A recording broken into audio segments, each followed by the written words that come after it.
মান কানা লাহু সাআতুন ওয়া লাম ইউদাহি ফালা ইয়াকরাবান্না মুসাল্লানা, যেই ব্যক্তি কুরবানির পশু ক্রয় করার কিনার মতো আর্থিক সচ্ছলতা অর্জন করলো, তার মানে তার আর্থিক সচ্ছলতা আছে কিন্তু কুরবানি দিল না, সে যেন আমাদের ঈদগাহের নিকটে না আসে। ইবনে মাজাহ 3123 নম্বর হাদিস, এটা হাদিসটি হাসান।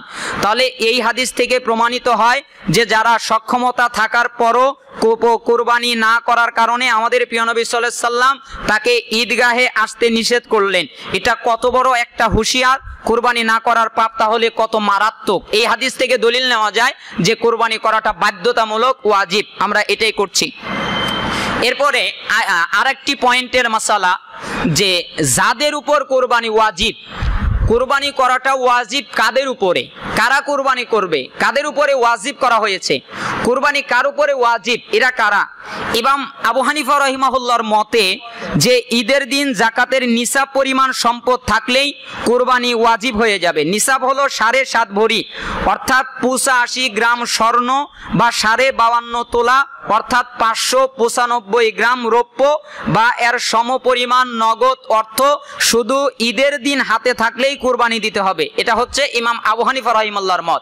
কিন্তু অধিকাংশ বিদ্বান আলেমের মতে যে ঈদের দিন যার হাতে কুরবানি, যে কুরবানি দেওয়ার মতো যে কোনো একটা পশু কেনার অর্থ থাকবে তার উপরে কুরবানি দেওয়া ওয়াজিব হয়ে যাবে। রাসূল সাল্লাল্লাহু আলাইহি সাল্লাম বলেছেন, যে ব্যক্তি কুরবানি করার মতো সচ্ছলতা অর্জন করলো অথচ কুরবানি দিল না, সেজন্য আমাদের ঈদগাহে না আসে। এই হাদিস দ্বারা, ইবনে মাজাহ 3123 নম্বর হাদিস দ্বারা বোঝা যায় ঈদের দিন, কুরবানির দিন, অর্থাৎ আপনার 10 তারিখে, এর আগে আপনার হাতে টাকা ছিল না, কিন্তু 10 তারিখে আপনার ওই দিনের খাওয়া বাদ রেখে আপনার অতিরিক্ত টাকা আছে, ওই টাকা দিয়ে আপনি কুরবানি করতে পারবেন। একটা বকরি কিনতে পারবেন, ছাগি কিনতে পারবেন, ছাগল কিনতে পারবেন, দুম্বা কিনতে পারবেন, অথবা ভেড়া কিনতে পারবেন। এই পরিমাণ টাকা আপনার আছে, তাহলে ওই টাকা দিয়ে আপনাকে কুরবানি দেওয়াটা ওয়াজিব হয়ে যাবে। আপনি ওই টাকা দিয়ে কুরবানি আদায় করবেন, কিনবেন। এটাই হচ্ছে অধিকাংশ আলেমদের অভিমত এবং এই মতেই বিদ্বানরা ঝুঁকেছেন। আল্লাহ সুবহানাহু ওয়া তাআলা আমাদের কুরবানি করার তৌফিক দান করুন। কুরবানি কি প্রতি বছরই করতে হবে? হ্যাঁ, কুরবানি ওয়াজিব হলে প্রতি বছরই কুরবানি করা আবশ্যক। এখানেও দুইটা মত আছে। একটা হাদিস, দুর্বল হাদিস এসেছে যে নবী করিম সাল্লাল্লাহু আলাইহি ওয়াসাল্লাম 10 বছর মদিনাতে ছিলেন, সেখানে তিনি প্রতি বছরই কুরবানি করেছেন। এই হাদিসটা দঈফ, তাই আমরা এই হাদিসটা নিচ্ছি না। কিন্তু আরেকটা হাদিস যদি আমরা দেখি, রাসূল সাল্লাল্লাহু আলাইহি সাল্লাম বলেছেন, ইয়া আইয়ুহান নাস ইন্না আলা কুল্লি আহলি বাইতিন ফি কুল্লি আমিন উদহিয়াতুন, হে মানব মণ্ডলী, হে মানব জাতি, প্রত্যেক পরিবারের দায়িত্ব হলো প্রতি বছর কুরবানি দেওয়া। ইবনে মাজাহ 3125 নম্বর হাদিস, হাদিসটা সহিহ। তার মানে এই হাদিস দ্বারা বোঝা যায় যেহেতু আল্লাহ রাসূল সাল্লাল্লাহু আলাইহি সাল্লাম বলছেন প্রতি বছর কুরবানি দেওয়া দায়িত্ব, তার মানে আমরা বুঝতে পারলাম যে যাদের কুরবানি দেওয়ার মতো সামর্থ্য আছে, যোগ্যতা আছে, তারা প্রতি বছর কুরবানি দেবে। কিন্তু কেউ যদি কুরবানি না করে, যেমন কুরবানি করলো না, তাহলে ওই যারা সুন্নাতে মুআক্কাদা বলেছেন যে আবু বকর সিদ্দিক রাদিয়াল্লাহু আনহু মাঝে মধ্যে কুরবানি করতেন না, ওমর ইবনুল খাত্তাব রাদিয়াল্লাহু আনহু কুরবানি করতেন না, তাহলে তাদের অভিমতে তার অনেক মারাত্মক গুনাহ হবে না। কিন্তু আমরা এটাকেই নিরাপদ মনে করছি যে যাদের সামর্থ্য আছে তারা কুরবানি করবে। এবার আরেকটি প্রশ্ন হলো, কোন কোন শর্ত পূরণ হলে ব্যক্তির উপরে কুরবানি করা ওয়াজিব হয়, অর্থাৎ একটা ব্যক্তির কি কি শর্ত লাগবে? 1 নম্বর শর্ত হলো মুসলিম হওয়া, অর্থাৎ কারণ অমুসলিম থাকা অবস্থায় কুরবানি ওয়াজিব নয়, অর্থাৎ ঈমান আনা ছাড়া কোনো ইবাদত কবুল হয় না। আর ঈমান না আনলে আখিরাতে জবাবদিহি করতে হবে। যার ঈমানই নাই তার কুরবানি করে কি লাভ, কারণ তার তো ঈমানই নাই। এই জন্য প্রথম শর্ত হচ্ছে তাকে মুসলিম হওয়া, মুমিন হওয়া, ঈমানদার হওয়া। দ্বিতীয় শর্ত হচ্ছে স্বাধীন হওয়া, কোনো কৃতদাস বা কৃতদাসীর উপরে কুরবানি আবশ্যক নয়।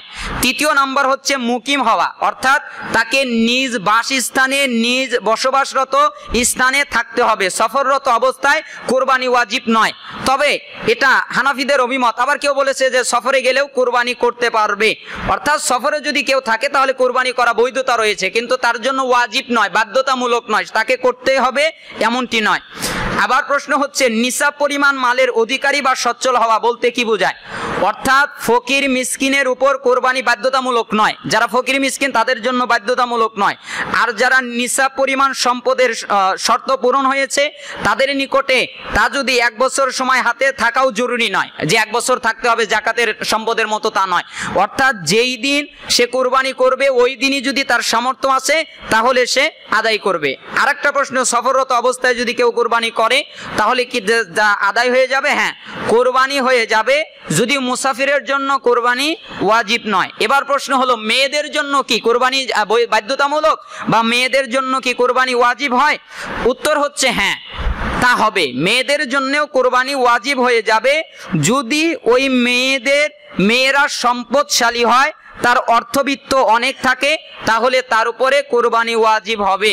কিন্তু তার যদি অর্থ সম্পত্তি না থাকে স্বামীর, তাহলে স্বামীরটা আদায় করলে তারটা আদায় হয়ে যাবে। আর তো যে তার যদি আলাদা সম্পদ থাকে তাহলে তার উপরে ওয়াজিব হবে।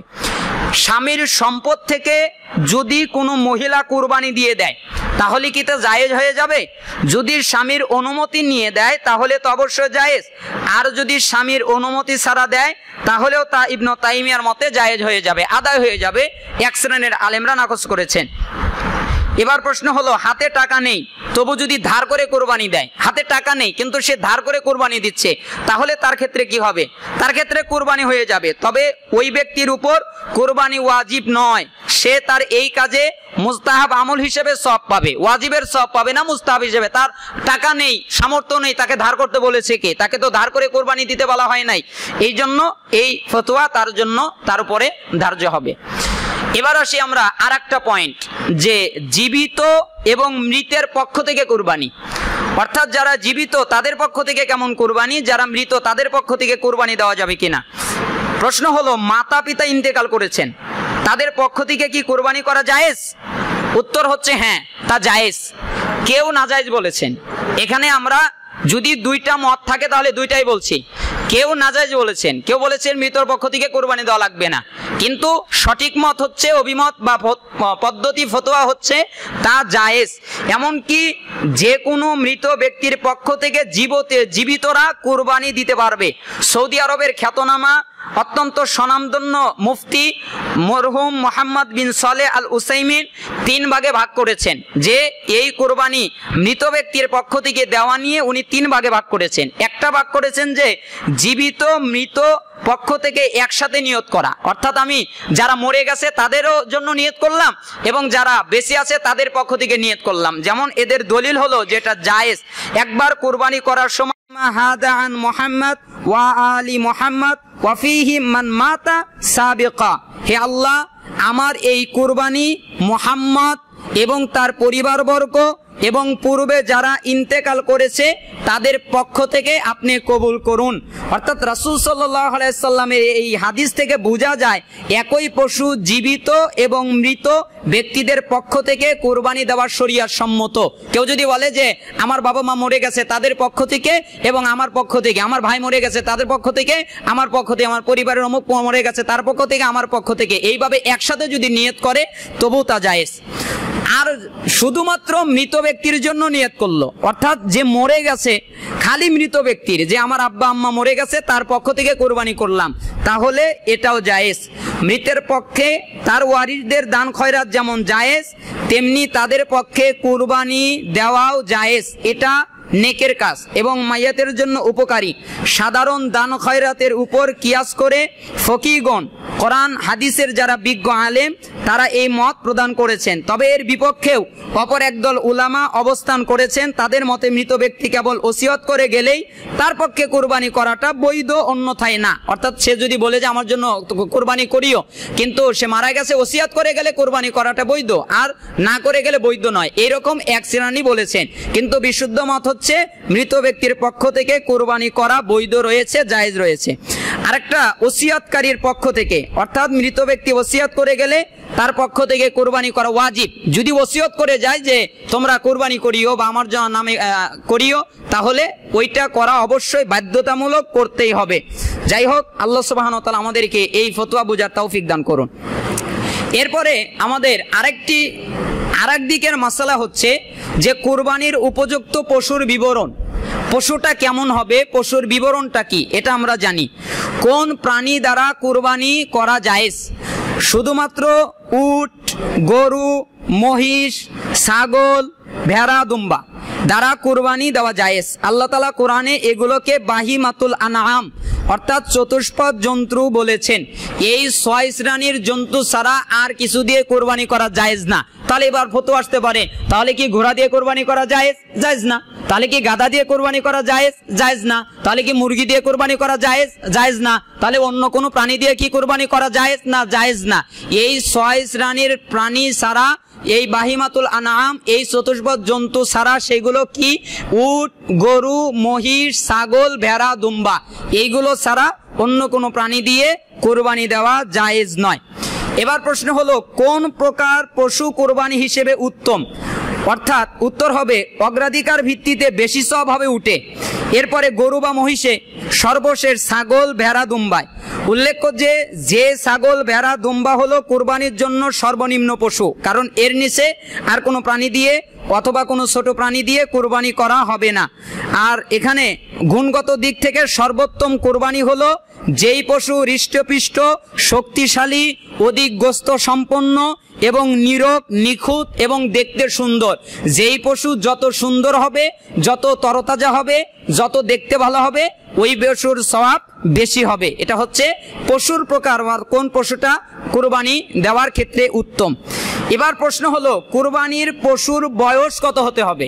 অর্থাৎ কোন পশুর কত বয়স হবে? কমপক্ষে একটা উটে 5 বছর, একটা উটে 5 বছর, অর্থাৎ উটে হতে হবে 5 বছর, 6 বছরে পদার্পণ করবে। তারপরে গরু বা মহিষ হচ্ছে 2 বছর, 3য় বছরে পদার্পণ করবে, মানে 2 বছর শেষ, 3য় বছরে উঠেছে। উট গরুতে 5 বছর শেষ, 6 নম্বর বছরে উঠেছে। আর ছাগল, ভেড়া, দুম্বা এইগুলোতে 1 বছর বয়স অতিবাহিত হতে হবে। ভেড়ার ক্ষেত্রে, দুম্বার ক্ষেত্রে যদি 6 মাস বয়স হয়, আর যদি বোঝা যায় যে এই ভেড়াটা একটা 1 বছরের ছাগলের ভিতরে, 1 বছরের পালের ভিতরে ছেড়ে দিলে কম বেশি বোঝা যায় না, মানে 6 বছরের বাচ্চাই কিন্তু তার গুণগত দিক দিয়ে অনেক হৃষ্টপুষ্ট হয়েছে, অনেক শরীরে গোস্ত এবং অনেক বড় দেখা যায়, তাহলে ওই পশু 6 মাসের হলেও বৈধতা রয়েছে। যদি 1 বছরের ভিতরে ছেড়ে দিলে বোঝা না যায়, এক্ষেত্রে এর নিচে কোনো পশু দিয়ে কোরবানি করা বৈধ নয়। জাবের থেকে একটা হাদিসে রাসূল সাল্লাল্লাহু আলাইহি সাল্লাম বলেছেন যে নির্দিষ্ট বয়স পূর্ণ না হওয়া পর্যন্ত কোনো পশু তোমরা কোরবানি করো না, তবে তা পেতে পেতে যদি কখনো দুষ্কর হয়ে যায় তাহলে শুধু সেক্ষেত্রে 6 মাস বয়সের মেষ শাবক কোরবানি করতে পারো, যেটা মুসলিমের 1963 নম্বর হাদিসে এসেছে। এরপরে আরেকটা প্রশ্ন হতে পারে যে দোষযুক্ত কোনো পশু কি কোরবানি করা যাবে? যেমন কোনো পশুর ভিতরে দোষ থাকতে পারে। দোষ কয় রকম হতে পারে? দোষ হতে পারে 2 প্রকার দোষ। প্রথমত এমন কিছু দোষ আছে যে অবস্থায় কুরবানি জায়েজই হবে না, অর্থাৎ ওই দোষগুলো যদি পাওয়া যায় তাহলে কুরবানি জায়েজই না। আর কিছু দোষ আছে যে যেগুলো যদি থাকে কুরবানি মাকরু, কিন্তু তা জায়েজ, আদায় হয়ে যাবে, কিন্তু সে সওয়াব থেকে, অনেক সওয়াব থেকে বঞ্চিত হবে, সওয়াবটা হালকা হয়ে যাবে, কিন্তু তা জায়েজ। আর কিছু পশুর মানে দোষ আছে যা একেবারেই জায়েজ নয়, না জায়েজ। এবার প্রশ্ন হচ্ছে কোন ধরনের মানে দোষ থাকলে কুরবানি জায়েজ হবে না, মানে একটা পশুর কোন দোষগুলো থাকলে কুরবানি করা যাবে না, জায়েজই হবে না।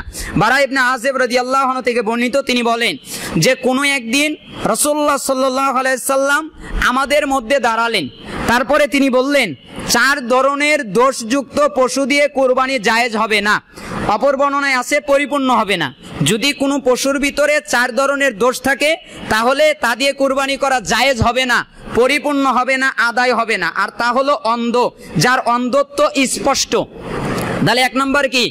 অন্ধ, যেই পশু চোখে দেখে না, ওইটা দিয়ে কুরবানি করা যাবে না, কুরবানি হবে না। আরেকটা হচ্ছে রোগাক্রান্ত, যার রোগ স্পষ্ট, অর্থাৎ এমন রোগ বোঝা যায়, রোগটা একদম স্পষ্ট বোঝা যাচ্ছে যে এই পশুটার অনেক রোগ, এটা স্পষ্ট বোঝা যাচ্ছে, তাহলে ওই পশু দিয়ে কুরবানি করা যাবে না। আরেকটা হচ্ছে পঙ্গু, যার পঙ্গুত্ব স্পষ্ট, অর্থাৎ ন্যাংরায়া হাঁটে, দেখা যাচ্ছে যে পঙ্গু, হাঁটতে পারে না, ভালো করে হাঁটতে পারে না, হাঁটা সুন্দর না, দেখলেই বোঝা যায় যে এ হচ্ছে পঙ্গু, এ হলো ন্যাংরা লুলা, তাহলে ওই পশু দিয়ে কুরবানি করা জায়েজ হবে না। আহত, যার কোনো অঙ্গ ভেঙে গেছে, অর্থাৎ যে কোনো অঙ্গ ভেঙে গেছে, আহত স্পষ্ট বোঝা যাচ্ছে, তাহলে ওই পশু দিয়ে কুরবানি করা যাবে না। আবার অন্য এক বর্ণনায় আছে, যেই পশু পাগল, অর্থাৎ পাগল হয়ে গেছে কোনো পশু, ওই পশু দিয়েও কুরবানি করা জায়েজ হবে না। যেই ধরনের পশু কুরবানি করা জায়েজ, এইগুলোকে ফোকায়ে কেরাম 10 ভাগে ভাগ করেছেন, অর্থাৎ 4টি দলিলের ভিত্তিতে, আর অপরটি ওই দলিলের আলোকে কিয়াসের ভিত্তিতে।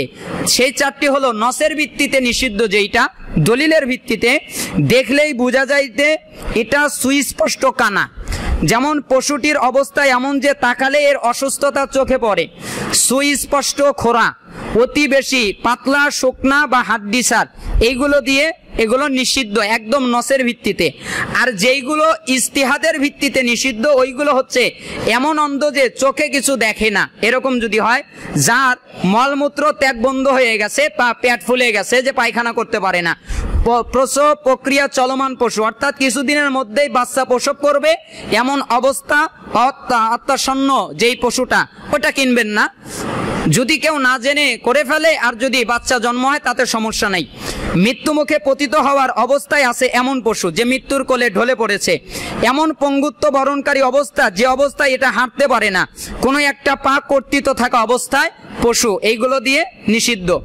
এবার আসি কোন ধরনের পশু কুরবানি করা জায়েজ হলেও তা হবে মাকরুহ, অর্থাৎ সওয়াব বেশি হবে না, এগুলো দিয়ে জায়েজ আছে। ফকিগণ এমন ধরনের পশুকে 13টা ভাগে ভাগ করেছেন, 9টা দলিল দ্বারা প্রমাণিত আর 4টা কিয়াসের আলোকে প্রমাণিত। যেই 9টা দলিলের আলোকে, তা হচ্ছে শিং কিছুটুকু কাটা, সামনের দিকের কান আড়াআড়ি ভাবে কাটা, পিছনের দিকের কান আড়াআড়ি ভাবে কাটা, যার কান লম্বা কাটা বা ছিঁড়া, যার কান ফুটো করা, কানে ছিদ্র থাকা, গোড়া থেকে যার কান উপরে গেছে ফলে সেখানে কানের গর্ত পর্যন্ত দেখা যায়, হাড্ডিসার, যার শিং গোড়া থেকে ভেঙে গেছে, যার দৃষ্টিশক্তি নাই যদিও তার চোখ আছে, এমন শক্তিহীন হাড্ডিসার যে কারণে পালের সাথে চলতে পারে না, অনুসরণ করতে পারে না, যদি এইগুলো হালকা হালকা হয়, কি হয়, হালকা হালকা হয়, তাহলে এইগুলো দিয়ে কুরবানি করা মাকরুহ।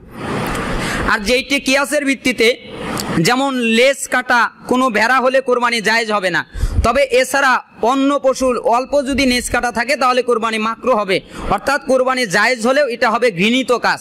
যেমন প্রাণীটির পুরুষাঙ্গ কাটা থাকলে, তবে নিয়মিতভাবে অন্ডকোষ কেটে পশুটাকে খাসি করা হলে তার মাকরুহ হবে না, কিন্তু যদি এমনি কাটা থাকে তাহলে মাকরুহ হবে।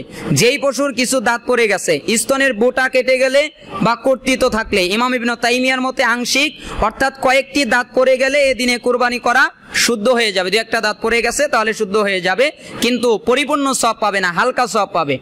একটা পশুকে কুরবানির জন্য নির্ধারণ করার পদ্ধতি কি? 3 পদ্ধতিতে একটা পশুকে কুরবানি করার জন্য নির্ধারণ করতে পারবে। একটা পদ্ধতি হলো কথা দ্বারা, যেমন এই পশুটি আমি কুরবানির জন্য নির্ধারণ করলাম, এমন ভাষা উচ্চারণ করা, বাক্যটি হবে অতীতকালের ভাষায়, ভবিষ্যৎকালের নয়। জন্তুটাকে কুরবানির জন্য বাছাই করব, নির্ধারণ করব, ভবিষ্যৎ সূচক নয় যে আমি এই পশুটাকে কুরবানি করব, মানে ভবিষ্যৎ হবে না, আমি এই পশুটাকে কুরবানির জন্য নির্ধারণ করলাম, এইরকম ভাষা দিয়ে ওইটাকে নির্দিষ্ট করা হবে যে এটা কুরবানির পশু। এরপরে ক্রয় দ্বারা, যেই পশুটি যদি কুরবানির উদ্দেশ্যে ক্রয় করে তাহলেও এটা কুরবানির জন্য নির্ধারিত হয়ে গেল। জবাই দ্বারা, কুরবানির নিয়তে পশুটা জবাই করা, উপরে এই 3 প্রকার কাজের যে কোনো একটা কাজ সম্পন্ন করলেই এটি কুরবানির পশু হিসেবে নির্ধারিত হবে, অর্থাৎ পশুটি কুরবানির পশু হিসেবে গণ্য হবে, বিবেচিত হবে। আর যদি এগুলো না করে তাহলে তা কুরবানির পশু হিসেবে বিবেচিত হবে না। এবার আসি কুরবানির পশুর লালন পালন হিফাজতের বিধান, অর্থাৎ কিভাবে লালন পালন করবে, কিভাবে তা হিফাজত করবে। যেমন কুরবানির জন্য ক্রয় করা হয়েছিল, এখন এটা বিক্রয় করতে চায়, এটা কি জায়েজ? উত্তর হচ্ছে না। কুরবানির জন্য নির্ধারিত হওয়ার পর এই পশু আর বিক্রয় করা জায়েজ নাই, এমনকি এটা দান করাও জায়েজ নাই। তবে কুরবানির জন্য এর চেয়ে দামি পশু আরেকটি পশু ক্রয় করার উদ্দেশ্য হলে এটা বিক্রয় করতে পারবে। যদি বলে যে আমি এটা 60,000 টাকা দিয়ে কিনেছি, 50,000 টাকা দিয়ে কিনেছি, এবার 1 লাখ টাকা দিয়ে দিব, তাহলে এই নিয়তে সে কম দামিটা বিক্রি করে বেশি দামিটা দিতে পারে, কিন্তু তাছাড়া আর কোনো উদ্দেশ্যে বিক্রয় করা জায়েজ নেই। কুরবানির জন্য নির্ধারিত হয়ে যাওয়ার পরও ওই পশু দিয়ে হাল চাষ করা, বোঝা বহন করা কেন বা নিজের বা উপকার নেওয়া, এইটা কি বৈধ? এটা কি জায়েজ আছে? উত্তর হচ্ছে না। কুরবানির পশু থেকে কোনো প্রকার উপকার ভোগ করা যাবে না, কৃষি কাজে ব্যবহার করতে পারবে না, এটাকে দিয়ে বোঝা বহন করাতে পারবে না, ব্যক্তিগত অন্য কোনো কাজেই তা ব্যবহার করতে পারবে না। তবে একান্ত প্রয়োজন হয়ে পড়লে সেক্ষেত্রে ভিন্ন কথা, উক্ত পশুর দুধ বিক্রয় করতে পারবে না, তবে নিজেরা খেতে পারবে, কিন্তু বিক্রয় করতে পারবে না, পশু দিয়ে কোনো উপকার নিতে পারবে না। এটাই হচ্ছে বিশুদ্ধ কথা। এবার আসি, কুরবানির পশুর পশম কি কাটতে পারবে? অনেকে কুরবানির পশুর পশম যদি কাটতে চায় তাহলে কি পারবে? না, তাও জায়েজ নেই। তবে পশম কাটা যদি এই প্রাণীটির জন্য উপকার হয় তাহলে তা কাটা জায়েজ আছে। যদি উপকারী হয়, যে কাটলাম তাহলে তার উপকার হবে, যদি ওই ক্ষেত্রে স্পষ্ট উপকার বোঝা যায় তাহলে জায়েজ, এছাড়া কোনো মতেই জায়েজ নেই। এবার আসি যে লালন পালন অবস্থায় কুরবানির প্রাণীর মধ্যে দোষ দেখা দিলে কি করবে? লালন পালন করতেছে, এখন দেখতে পারলো একটা দোষ, কুরবানির জন্য নির্ধারণের পর লালন পালনের সময় যদি কুরবানি দাতার বিনা অবহেলায়, ও কোনো অবহেলা করে নাই, এই পশুর মধ্যে কোনো দোষ দেখা দেয় তাহলে এই প্রাণী কুরবানি দেওয়া জায়েজ আছে, দিতে পারবে। আর যদি মালিকের অবহেলার কারণে এই প্রাণী ভিতরে কোনো ত্রুটি দেখা দেয় তাহলে এই প্রাণীর বদলে অন্য আরেকটি প্রাণী দোষযুক্ত পশু কুরবানি করা তার জন্য ওয়াজিব হয়ে যাবে। যদি অবহেলা করে নাই, একটা ছোটখাটো দোষ বের হয়েছে, তাহলে তাতে কোনো সমস্যা নাই, কিন্তু নিজের থেকে যদি কোনো দোষ প্রকাশ হয় ইচ্ছাকৃতভাবে, তাহলে আরেকটা পশু কুরবানি করবে। এরপরে আসি, পশু চুরি হয়ে গেলে কি করবে? অনেকে পশু ক্রয় করেছে, বাসায় নিয়ে এসেছে, রেখে দিয়েছে, কিন্তু পশুটা চুরি হয়ে গেছে, তাহলে এই ক্ষেত্রে তার জন্য করণীয় কি? মালিকের অবহেলায় যদি চুরি হয় তাহলে নতুন আরেকটি কিনে কুরবানি দেওয়া তার জন্য ওয়াজিব। আর যদি মালিকের অবহেলা ছাড়া সে সতর্ক না, জানতে বা সতর্ক ছিল কিন্তু অবহেলাই না, চুরি হয়ে গেছে, সতর্ক ছিল, তাহলে তার উপরে এর বদলা দিতে বাধ্য নয়। কিন্তু সে যদি অবহেলা করে, মানে তেমন দেখভাল করে নাই, তেমন ভালো করে আটসাট করে বাঁধে নাই, বা সুন্দর করে সেটাকে একটু পহরা দেয় নাই, চোখে চোখে রাখে নাই, অবহেলার কারণে চুরি হয়ে গেল, তাহলে শাস্তি স্বরূপ তাকে আর একটা কুরবানি দিতে হবে। এবার আসি, কুরবানির জন্য নিয়ত করা হলো, এরপর যদি পশুটি বিনষ্ট হয়ে যায় বা মারা যায় তাহলে কি করবে? যদি এমন কারণে বিনষ্ট হয় বা মারা যায় যার মধ্যে মানুষের কোনো হাত নেই, তাহলে এর বদলে অন্য পশু কোরবানি দেওয়া লাগবে না, আদায় হয়ে যাবে যদি মারা যায়। আর যদি মালিকের নিজের অবহেলার কারণে প্রাণীটি বিনষ্ট হয় তাহলে ভর্তুকি হিসেবে এর বদলে আরেকটি জন্তু কোরবানি দেওয়া তার জন্য ওয়াজিব হয়ে যাবে। অপরদিকে মালিক ছাড়া অন্য কারো দ্বারা নষ্ট হলে ওই ব্যক্তি থেকে এর ক্ষতিপূরণ আদায় করে উক্ত মূল্য দিয়ে আরেকটি পশু কোরবানি করবে। আর ক্ষতিপূরণ আদায় সম্ভব না হলে নতুন আরেকটি পশু কোরবানি যদি সম্ভব না হয়, তার সামর্থ্য না থাকে বা তার সামর্থ্য নাই, অত টাকা পয়সা নাই, তাহলে না দিলেও আদায় হয়ে যাবে। এবার আসি, কুরবানির নিয়ত করার পর যদি এই পশুর বাচ্চা হয় তাহলে বাচ্চাকে কি করবে? সময় হলে পরে এই বাচ্চাকেও কোরবানি দিতে হবে এবং কোরবানি সংক্রান্ত যাবতীয় হুকুম এই বাচ্চার উপরে প্রয়োগ হবে। কোরবানি পশুর জন্য যেই হুকুমগুলো ছিল, কোরবানি ঠিক করার পর যদি মালিক মারা যায় তাহলে কি করবে? উক্ত পশু কোরবানি করা মৃত ব্যক্তির ওয়ারিসদের উপর ওয়াজিব হয়ে যাবে, তারা কোরবানি করবে। এবার প্রশ্ন আসতে পারে যে কোরবানির সময় শুরু কখন এবং এর শেষ সময় কখন? কখন থেকে কোরবানির সময়টা শুরু হবে এবং কখন গিয়ে কোরবানির সময় শেষ হবে? কখন থেকে কোরবানির পশু জবাইয়ের ওয়াক্ত শুরু হয়? ঈদের সালাত আদায় করার পর কোরবানি করার সময় শুরু হয়, এর আগে নয়। সাহাবী বারা ইবনে আযিব রাদিয়াল্লাহু আনহু বলেন, আমি রাসূলুল্লাহ সাল্লাল্লাহু আলাইহি ওয়াসাল্লামকে খুতবায় বলতে শুনেছি, ঈদুল আজহার এই দিনটি আমরা শুরু করব ঈদের নামাজ দিয়ে, আর নামাজ শেষ করে আমরা কোরবানি করব। যেই ব্যক্তি আমার ধারাবাহিকভাবে আমল করবে সেই লোক যেন আমার আদর্শ সঠিকভাবে অনুসরণ করেছে। পক্ষান্তরে যে ঈদের নামাজ আদায়ের আগেই কোরবানির পশু জবাই করে ফেললো সে যেন তার পরিবারবর্গের জন্য মাত্র কিছু গোস্তের ব্যবস্থা করলো, কোরবানি বলতে তার কিছুই আদায় হলো না। সেই বুখারীর 965 নম্বর হাদিস। এবার প্রশ্ন হলো যে সালাতের কোন ওয়াক্ত, মানে কোন ওয়াক্ত শেষ হবে? সালাত শেষ হবে এবং সালাতের সাথে সম্পর্কিত খুতবা, ওই খুতবা শেষ হবে, তারপর থেকে কুরবানি করতে পারবে। এবার প্রশ্ন, কেউ কুরবানির ওয়াক্ত শুরু হওয়ার আগেই কুরবানি জবাই করে ফেলেছে, এখন তার করণীয় কি?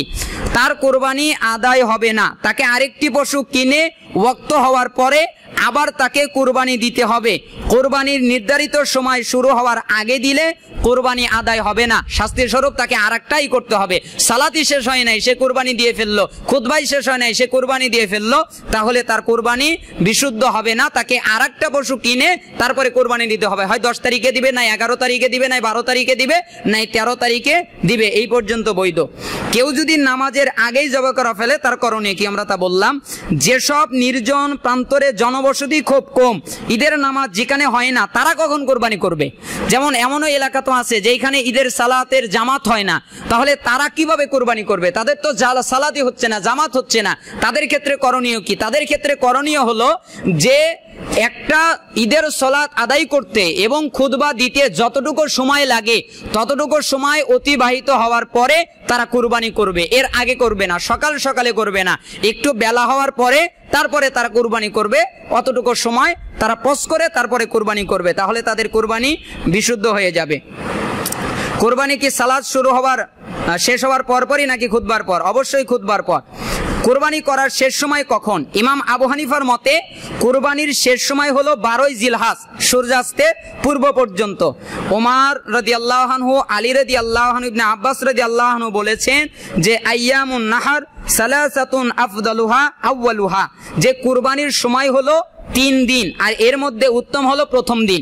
অর্থাৎ এই দলিলের মাধ্যমে কেউ বলছে যে ঈদের দিন, ঈদের পরের দিন, তারপরের দিন, অর্থাৎ 10 তারিখ, 11 তারিখ, 12 তারিখ। আরেক শ্রেণীর আলেম ইমাম শাফি রাহিমাহুল্লাহ সহ অন্য ফকিদের মতে তারা বলছেন যে 13 জিলহজ সূর্যাস্তের পূর্ব পর্যন্ত। ইমাম আবু হানিফা বলছেন 12 জিলহজ, আর অন্য ইমামরা বলছেন 13ই জিলহজ। তারা দলিল নিয়েছেন, আল্লাহ তাআলা বলেছেন সূরা হজের 28 নম্বর আয়াত, যেন তারা নিজেদের কল্যাণের স্তরসমূহে হাজির হতে পারে এবং আমাদের রব তাদেরকে চতুষ্পদ জন্তু থেকে যেই রিজিক দিয়েছেন তার শুকরিয়া স্বরূপ উপরোল্লিখিত দিনগুলোতে আল্লাহর নাম স্মরণ করতে পারে। এই আয়াতের ব্যাখ্যায় সাহাবী ইবনে আব্বাস রাদিয়াল্লাহু আনহুমা থেকে বর্ণিত, তিনি বলেছেন যে অর্থাৎ ঈদের দিন, এরপর 3 দিন, অর্থাৎ মোট 4 দিন। সাহাবী জুবাইর ইবনে মুতাইম রাদিয়াল্লাহু আনহু থেকে বর্ণিত, তিনি বলেছেন যে আইয়ামে তাশরিকের প্রত্যেক দিনই কুরবানির পশু জবাই করা জায়েজ।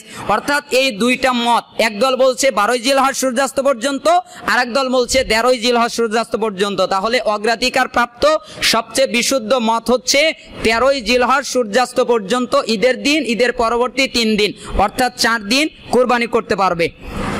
এবার প্রশ্ন হলো, কোন কোন দিনকে আইয়ামে তাশরিক বলা হয়? আইয়ামে তাশরিক বলা হয় কুরবানির ঈদের পরবর্তী 3 দিন, অর্থাৎ 11ই জিলহজ, 12ই জিলহজ, 13ই জিলহজ, সূর্যাস্তের পূর্ব পর্যন্ত মোট 3 দিন। যারা মনে করে আইয়ামে তাশরিক 12 জিলহজ পর্যন্ত, এটা সঠিক নয়, যার কথা আমরা আগেই বললাম। এবার আসি কুরবানির শেষ দিন হিসেবে কোন মতটি বেশি প্রসিদ্ধ। আমরা জানলাম যে 13ই জিলহজ এই মতটি সবচেয়ে বেশি প্রসিদ্ধ। এবার আসলাম, কুরবানি কি রাতের বেলায় করা যাবে? প্রশ্নের উত্তর হচ্ছে হ্যাঁ, রাতের বেলায়ও কুরবানি করা জায়েজ আছে, এতে মাকরু হবে না, কারণ মাকরু হওয়ার পক্ষে কোনো দলিল নাই। তবে রাতে কুরবানি না করা থেকে বিষয়ে একটি মাউদু হাদিস আছে, একটা জাল হাদিস আছে যে রাতে কুরবানি করা যাবে না।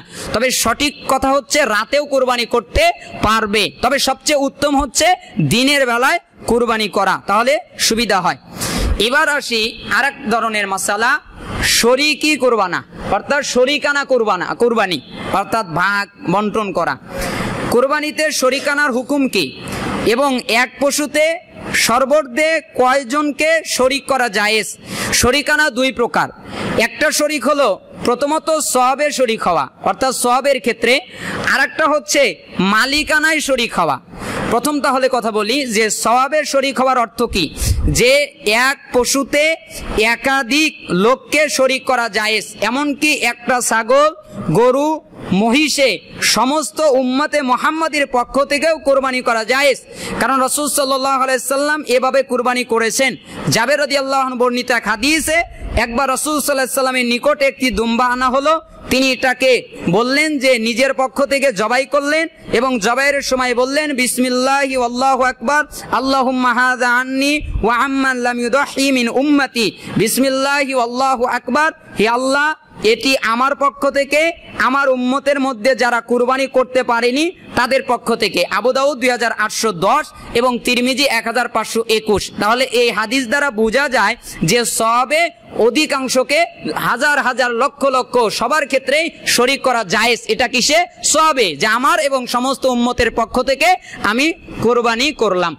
আরেকটা হচ্ছে মালিকানায় শরীক করা, অর্থাৎ গরু মহিষ হলে একজন থেকে শুরু করে সর্বোচ্চ 7 জন লোককে শরীক করা জায়েজ, এটা আছে কিনা? জি, সবচেয়ে উত্তম মাসালা হচ্ছে, বিশুদ্ধ মাসালা হচ্ছে জায়েজ। এমনকি 2 জন 3 জন 4 জন এভাবে জোর বেজোর সংখ্যা সর্বোচ্চ 7 জনকে একই পশুতে শরীক করা জায়েজ আছে, উঠে 10 জন পর্যন্ত আছে। জাবের বর্ণিত হাদিস ইবনে মাজাহ 3132 নম্বরে এসেছে যে আমরা রাসূল সাল্লাল্লাহু আলাইহি ওয়াসাল্লামের সাথে ছিলাম, তখন আমরা উট গরু 7 শরীকে কুরবানি করেছি। এবং আরো বর্ণিত অনেক হাদিস আছে। এবং এই বিষয়ে আমাদের বাংলাদেশি একজন শায়েখ, যে আখতারুল আমান আকরামুজ্জামান বিন আব্দুস সালাম সহ, তারা একটা বই লিখেছেন যে মুকিম অবস্থায়ও 7 ভাগে কুরবানি করা জায়েজ, একটা মোটা বই লিখেছেন। এবং কি সাহাবী, তাবি, তার পরবর্তী প্রজন্ম ইমাম আবু হানিফা, ইমাম শাফি, ইমাম মালিক, ইমাম আহমদ ইবনে হাম্বল, ইবনে তাইমিয়া, ইবনে বাস এবং ইবনে কাইয়িম এবং যারা আছে, উসাইমিন রাহিমাহুল্লাহ, আলবানী রাহিমাহুল্লাহ, এরা কেউ এটাকে নিষেধ করে নাই। সবাই বলেছে যে দেওয়া আছে। তবে তারা বলেছেন উত্তম হচ্ছে একাকী করা। উত্তম কি? যদি কেউ বলতে চায় নিরাপদ কোনটায়, উত্তম কোনটায়, তাহলে একাকী করা। কিন্তু জায়েজ রয়েছে, আমরা জায়েজকে না জায়েজ বলতে পারি না। উট হলে সর্বোচ্চ কতজন? উট হলেও এক পশুতে সর্বোচ্চ 10 থেকে 7 জন এটা করতে পারবে। আর ইমাম আহমদ ইবনে হাম্বলের একটা মতে যে সর্বাধিক 10 জন শরীক পারবে উট হলে। এবার আসি শরীকানা কোরবানিতে গোস্ত বন্টনে সামান্য কম বেশি হলে কি সমস্যা হবে? হ্যাঁ, যদি জেনে বুঝে কম বেশি করে তাহলে এটা ঠিক নয়। তবে অনিচ্ছায় অতি সামান্য কম বেশি হয়ে গেলে তাতে কোনো সমস্যা নাই, কারণ সাধ্যের বাইরে আল্লাহ কারোর উপরে কোনো কিছু চাপিয়ে দেন না। আর বন্টনে কম বেশি হলে এর দায় দায়িত্ব বর্তাবে বন্টনকারীর উপর। কুরবানি দাতার কুরবানিতে কোনো ক্ষতি হবে না। তাছাড়া শরীকরা সকলের সন্তুষ্ট চিত্তে মেনে নিলে আর কোনো সমস্যায় থাকবে না। যদি মানে অসাবধানতা, অর্থাৎ যদি একটু কম বেশি হয়ে যায়, মারছে যতটুকু সম্ভব করেছে, তাও একটু কম বেশি হয়েছে, তাহলে কোনো সমস্যা নেই। কিন্তু ইচ্ছাকৃতভাবে জেনে শুনে যদি কেউ একজনের ভাগে বেশি দেয় আর একজনের ভাগে কম দেয়, তাহলে কাবিরা গুনাহ হবে। কোনো এক বা একাধিক শরীক যদি গোস্ত খাবার নিয়তে কোরবানি করে তাহলে বাকিদের কোরবানি জায়েজ হবে কিনা? প্রত্যেকটি ইবাদতের উদ্দেশ্য হতে হবে শুধুমাত্র আল্লাহ তাআলার সন্তুষ্টি করার জন্যে। এই উদ্দেশ্য ঠিক রেখে যদি গোস্ত খাওয়ার ইচ্ছা রাখে তাতে সমস্যার কিছু নাই, কারণ আল্লাহ সুবহানাহু ওয়া তাআলা তো গোস্ত খেতে বলেছেন। তিনি ইরশাদ করেছেন ফাকুলু মিনহা ওয়া আতঈমুল বাঈসাল ফাকির, যে কুরবানির গোস্ত তোমরা নিজেরা খাও এবং অভাবী ফকির মিসকিনদেরকে খাওয়াও। সূরা হাজের 28 নম্বর আয়াত। তবে শুধু গোস্ত খাওয়ার যদি নিয়ত থাকে যে খালি গোস্ত খাবো, তাহলে কোরবানি শুদ্ধ হবে না, ঠিক হবে না। কিন্তু যদি নিয়ত থাকে আল্লাহর জন্যই কোরবানি দিব আর সাথে গোস্ত তো খেতেই হবে, এরকম যদি হালকা থাকে তাহলে কোনো সমস্যা নাই। এবার আসি হজের সময় যে কুরবানি করা হয়, মিনায় হাজিরা যেই পশু জবাই করে ওইটা কি? ওটাও কি কুরবানি? আমরা অনেকে বলি যে হাজিরা কুরবানি দিচ্ছে, তাহলে ওইটা কি? ওইটা হলো হাদি। ওইটা কি? হাদি। বেশিরভাগ হাজি ওই পশুকে কুরবানি বলে আখ্যায়িত করে, যদিও ওইটা কুরবানি নয়। ঈদুল আজহার সময় যে পশু জবাই করা হয় এটা হলো কুরবানি। আজ হজ উপলক্ষে যেই পশু জবাই হয় সেটা হলো হাদি। অর্থাৎ কুরবানি পৃথিবীর যে কোনো জায়গায় করা যায়, কিন্তু হাদি জবাই করতে হলে শুধু মিনায় করতে হবে, মক্কায় করতে হবে, এর বাইরে নয়। এই নামকরণটি সূরা বাকারার 196 নম্বর আয়াতে পাবেন। হজ আদায়ের ক্ষেত্রে মিনায় হাদি হিসেবে জবাই করলে উট হলেও 7 জনের অধিক শরীকানা জায়েজ নেই। অর্থাৎ উট হলেও হাদি যদি করে 7 জনের অধিক শরীকানা জায়েজ নেই। এবার আসি নখ চুল কাটা থেকে বিরত থাকার বিধান কি? অর্থাৎ নখ চুল কারা কাটবে, কাদের জন্য বাধ্যতামূলক? জিলহজ মাসের শুরুতে কুরবানি দাতার কি কি কাজ করা উচিত? যিনি কুরবানি করবেন ওই লোকটা কি কি কাজ করতে পারবে? ওই মাসের অর্থাৎ জিলহজ মাসের চাঁদ উদিত হওয়ার পর থেকে কুরবানি করার পূর্ব পর্যন্ত নখ কাটা যেই কোনো অঙ্গের চুল কাটা থেকে বিরত থাকতে হবে। উম্মে সালামা রাদিয়াল্লাহু আনহা থেকে বর্ণিত, তিনি বর্ণিত এক হাদিসে বলেছেন, রাসূলুল্লাহ সাল্লাল্লাহু আলাইহি সাল্লাম বলেছেন, তোমরা যখন জিলহজ মাসের চাঁদ দেখতে পাও পাও আর কোরবানি করতে মনস্থ করো, তখন তোমরা কুরবানি করার পূর্ব পর্যন্ত অর্থাৎ চুল নখ কাটা থেকে বিরত থাকো। মুসলিম 1977 নম্বর হাদিস এবং আহমদেও এসেছে। মুসলিমের আরেকটা বর্ণনা এসেছে যে যার কাছে জবাইয়ের জন্য কুরবানির পশু রয়েছে সে লোক যখনই জিলহজ মাসের চাঁদ দেখতে পাবে সে যেন তখন থেকে কুরবানি শেষ করার আগ পর্যন্ত অবশ্যই তার চুল এবং নখ না কাটে। কিসের চুল? সে দাড়ি একটু ছাড়তে পারবে না, দাড়ি তো ছাড়া এমনি হারাম। সে মোচ ছাড়তে পারবে না, তারপরে সে বগলের চুল ছাড়তে পারবে না, তাহলে সে নাভির নিচের চুল ছাড়তে পারবে না, সে নখ চারা এগুলো কিছু কাটতে পারবে না, কে? যে কুরবানি করবে। এখন প্রশ্ন হলো, উপরে বর্ণিত যে নিষেধাজ্ঞা কি মাকরুহ নাকি হারাম অর্থে? সৌদি আরবের স্বনামধন্য মুফতি মোহাম্মদ বিন সালেহ আল উসাইমিন রহিমাহুল্লাহর মতে উনি বলছেন এই নিষেধাজ্ঞাটি হারামের কাছাকাছি অর্থে ব্যবহৃত হয়েছে, কেননা এখানে বাক্যটি এমন নাসূচক শব্দ দ্বারা শুরু হয়েছে যার মধ্যে রয়েছে লাম তাগিদ এবং নুনে তাগিদ। আরবি ভাষায় কোনো শব্দের মধ্যে লাম এবং নুনে তাগিদ থাকলে এটা অবশ্যকীয় অর্থ বোঝায়, অর্থাৎ হারাম, একদম নিষেধাজ্ঞা করা হয়েছে। কেউ কেউ ভিন্ন মত দিয়েছেন, তবে এই মতটা বেশি বিশুদ্ধ। সে সময় নখ চুল না কাটার বিষয়টি কি শুধু কুরবানি দাতার একার জন্য নাকি তার পরিবারের সবার জন্য? মানে আমি কুরবানি দিচ্ছি, খালি কি আমি বিরত থাকবো নাকি আমার সন্তান আমার স্ত্রী তারাও বিরত থাকবে কিনা? এই হুকুমটি শুধু কুরবানি দাতার নিজের জন্য প্রযোজ্য হবে, তার পরিবারের সদস্যদের জন্য নয়। আপনার স্ত্রী কাটতে পারবে, আপনার সন্তান কাটতে পারবে, আপনার পরিবারের লোকজন কাটতে পারবে। কেউ বলেছেন যে না, এটা সবার ক্ষেত্রেই, অর্থাৎ যে কুরবানি দেবে সেও এবং যার যার সন্তান স্ত্রী যারা আছে তারাও কাটবে না, এটাই একটা মাসালা। তবে এইটা বেশি বিশুদ্ধ নয়। সবচেয়ে বিশুদ্ধ হচ্ছে যে কুরবানি দেবে উনি শুধু কাটতে পারবে না, এছাড়া তার স্ত্রী তার পরিবার পরিজন এরা কাটতে পারবে, কোনো সমস্যা নেই। এবার আসে অন্যের পক্ষ থেকে কুরবানি দাতা বা নফল কুরবানি আদায়কারী এই হুকুমের অন্তর্ভুক্ত হবে কি? অন্যর পক্ষ থেকে যদি কুরবানি দেয় না, এই শ্রেণীর লোকদের জন্য উক্ত সময়ে নখ চুল কাটা হারাম নয়, তারা কাটতে পারবে যদি অন্যের পক্ষ থেকে কুরবানি দেয়। তার মানে নিজে দিচ্ছে না, আরেকজনের পক্ষ থেকে দিচ্ছে, তাহলে সে কাটতে পারবে। যার উপর কুরবানি ওয়াজিব এমন ব্যক্তি যদি উল্লেখিত সময়ে চুল বা নখ না কেটে ফেলে তাহলে এজন্য তাকে ফিদিয়া দিতে হবে কি? না, তাকে কোনো ফিদিয়া দিতে হবে না। এবার আসি জবাই পরে, কুরবানি করার পরেই আপনি নখ চুল এগুলো কাটতে পারবেন, তাছাড়া আপনার জন্য বৈধ হবে না। এবার আসি জবাইয়ের পদ্ধতি কি? কোন ব্যক্তির পশু জবাই, কোন ব্যক্তির পশু জবাই করা উত্তম? হানাফি আলেমদের মতে এখানে নিজের পশু সবচেয়ে বিশুদ্ধ মত হচ্ছে নিজের পশু নিজে জবাই করা উত্তম, যদি ওই ব্যক্তি ভালোভাবে জবাই কার্য করতে পারে।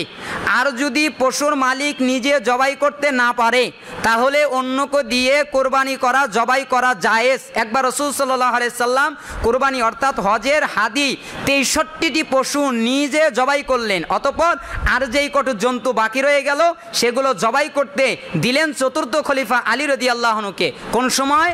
হজে, অর্থাৎ হাদি 63টা জবাই করার পরে আর করতে পারলেন না। কিন্তু এই দলিল থেকে এটা তো সফরে, এটা তো ওই সময়ে, তাহলে এটা কি মুকিম অবস্থায় হবে?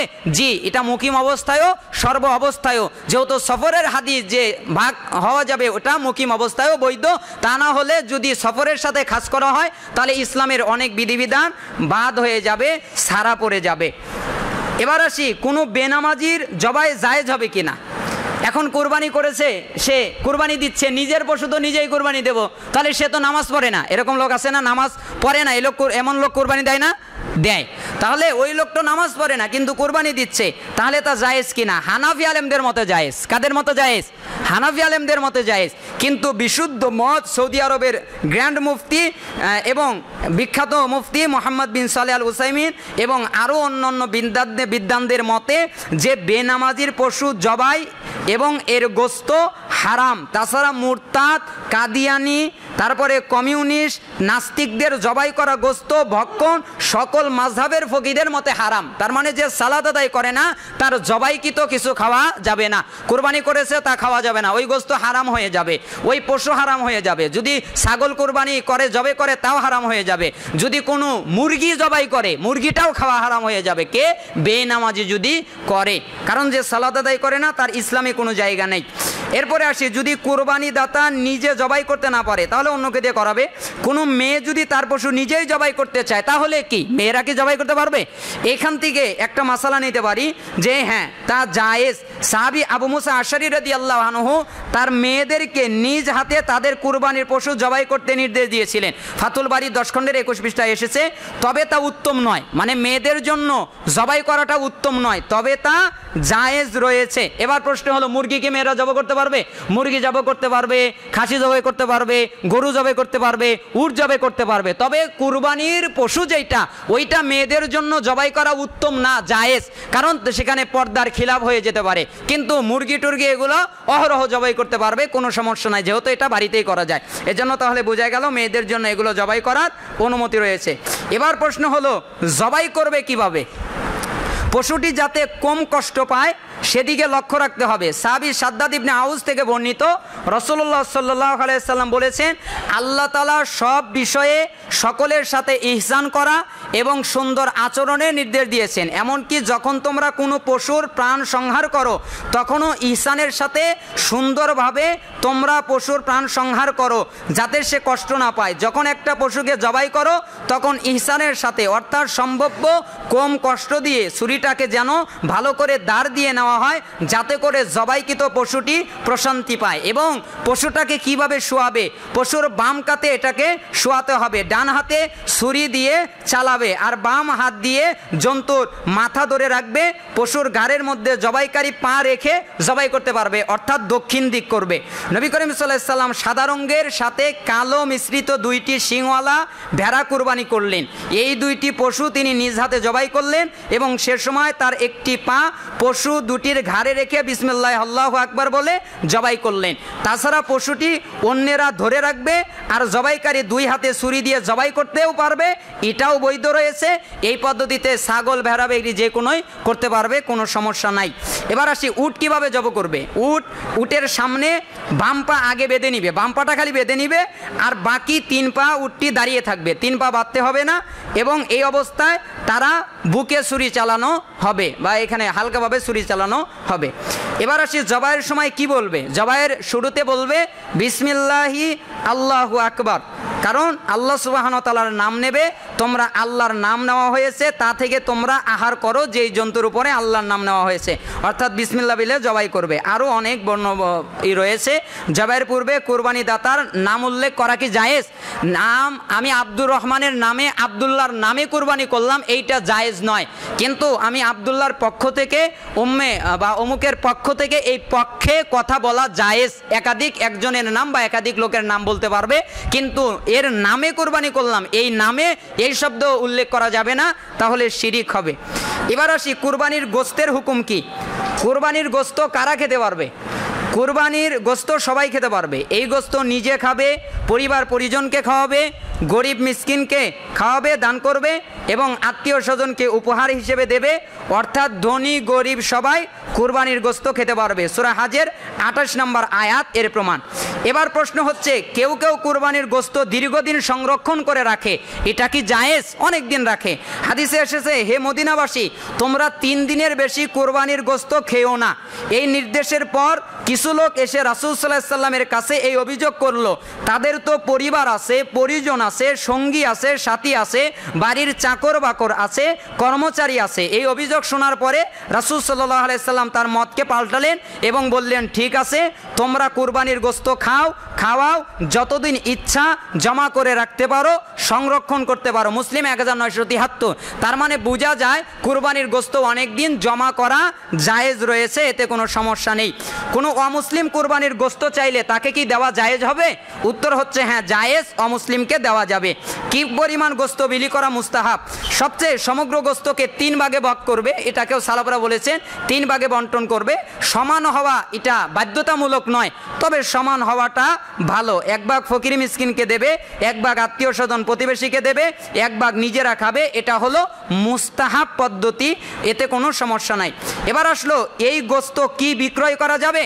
কখনো নয়। কুরবানির গোস্ত, কুরবানির চর্বি, এর কোনো অংশ কুরবানি দাতার জন্য বিক্রয় করা জায়েজ নাই। কসাইকে গোস্ত দিয়ে কোনো পারিশ্রমিক দেওয়া জায়েজ নাই, যারা গোস্ত বানায় তাদেরকে এ দিয়ে পারিশ্রমিক দেওয়া জায়েজ নাই, পারিশ্রমিক হিসেবে আলাদা টাকা দিতে পারবে। আর যদি গোস্ত এমনিই দিয়ে দেয় তাতে কোনো সমস্যা নাই, কিন্তু পারিশ্রমিক হিসেবে দিতে পারবে না। এবার প্রশ্ন চামড়ার বিধান, যে কুরবানির চামড়া কি করবে? এক হচ্ছে কসাই বা জবাইকারী বা অন্য যে কাউকে চামড়া বা এর মূল্য পারিশ্রমিক হিসেবে প্রদান করা জায়েজ নেই। চামড়ার বিনিময়ে এমন কিছু গ্রহণ করা যাবে না যা সরাসরি নিজেদের উপকারে আসে, অর্থাৎ এর বিনিময়ে কোনো খাদ্য নগদ অর্থ নিজেরা গ্রহণ করতে পারবে না, তবে চামড়া দিয়ে নিজের জুতা স্যান্ডেল বানাতে পারবে। এরপরে চামড়া এর মূল্য মসজিদ মাদ্রাসার কাজে লাগানো জায়েজ নেই, মসজিদ মাদ্রাসায় দিতে পারবে না, তবে মাদ্রাসার দরিদ্র ছাত্র যদি থাকে আর তাদেরকে যদি নির্দিষ্ট করে আলাদা দেয় তাহলে তা জায়েজ। এবং চামড়া বিক্রির মূল্য দিয়ে মসজিদের ইমাম, মসজিদের মুয়াজ্জিন তাদের এবং মক্তবের শিক্ষকদের বেতন দেওয়া যাবে না। এবং যেই সব খাতে জাকাতের টাকা দেওয়া যায় সেই সব জায়গায় চামড়া বারের মূল্যও দান করা যায়, অর্থাৎ ফকির মিসকিনদেরকে। নিজের পশুর কুরবানির চামড়া দিয়ে প্রস্তুতকৃত জুতা ব্যাগ নিজে ব্যবহার করতে পারবে, তবে কুরবানি বা আকিকা ছাড়া সাধারণভাবে জবাইকৃত পশুর চামড়া বা এর মূল্য নিজেরাও খেতে পারবে, ওতে কোনো সমস্যা নাই। কিন্তু যেইটা কুরবানি করবে তার চামড়া নিজে ওইটা বিক্রি করে টাকা ব্যবহার করতে পারবে না। এরপরে আমরা আরও অনেক মশালা আছে, তো আমরা এখন সংক্ষেপ করব কারণ ইশারের সালাতের সময় হয়ে গেছে। মাজারে পশু জবাইয়ের হুঁশিয়ারি, অর্থাৎ অনেকেই মাজারে গিয়ে গরু ছাগল জবাই করে এবং এটা কিন্তু অনেকে কুরবানি করে, মাজারে গিয়ে করে। যেমন আমি তো ইনাদপুরের বাসায় থাকতাম, যে অনেকেই ঈদের দিন মাজারে কুরবানি করার জন্য যায়।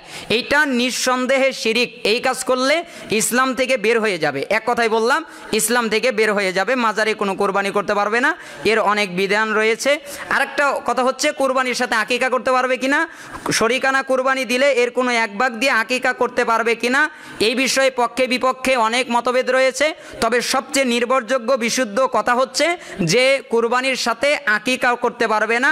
কুরবানি একটা ইবাদত, আকিকা আলাদা ইবাদত। কেউ যদি কোনো পশু কুরবানির জন্য মানত করে তবে তার হুকুম কি? মান্নত জায়েজ, তবে মান্নতকারী এর গোস্ত খেতে পারবে না, খাবে দরিদ্র ফকির মিসকিনরা যদি মান্নত করার ক্ষেত্রে করে। কিন্তু আমরা দেখলাম যে কুরবানি যদি মান্নতের জন্য করে তাহলে তা জায়েজ হয়ে যাবে, কিন্তু নিজেরা তার গোস্ত খেতে পারবে না। আর স্বাভাবিকভাবে কুরবানি নিজেরা খাবে, আত্মীয় স্বজনকে খাওয়াবে, দরিদ্রদেরকে দেবে, আর ওই কুরবানির সাথে আকিকা করতে পারবে না, এটা হারাম।